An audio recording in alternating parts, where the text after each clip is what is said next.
Okay, there you go. And hold it up like that, and then walk it back around. You got it? Yeah, I got it.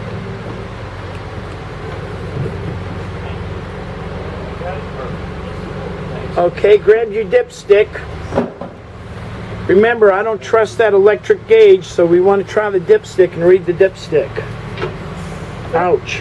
I'll teach you again. You want me to wait? We'll be close. Okay, leave it in the hole and just read the wet mark. Now, while we're doing that, everything's dripping back in the fuel tank. Right. Get rid of wet marks right there. Okay, put your thumb on it or whatever. I guess count down from the top. You want to count up from the bottom. Yeah. Doesn't matter. Don't. All right, so we got 1, 2, 3, 4, 5, 6, 7, 8, 9, 10. And you made me lose count. 1, 2, 3, 6, 7, 8, 9, 10, 11, 12, 13, 14, 15, 16, 17, 18, 19, 20. So that's 160 twice.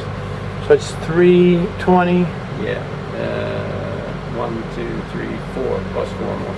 So 16 times 4 is 32, 64. So 16 times, no, there's 4 slots, and each slot is 16 gallons, so it's Right. 4 times 16. well, I did old math. I did 2 times 16, That's 32 64. times Oh, 2. okay, right. So 64 plus, what was the other? 160 plus 160, you said, right? 320 plus 64 is 384.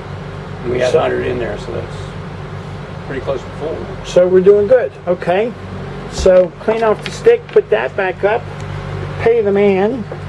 So we're judging by the dipstick that we're 3/4. That sounds about right. And look over here, we're around 5/8. That's the water, that's the diesel fuel. See the fuel. Not full, but we're where we want to be, yeah. So this is the way that we check the fuel that's guaranteed, so we can trust this by using the dipstick.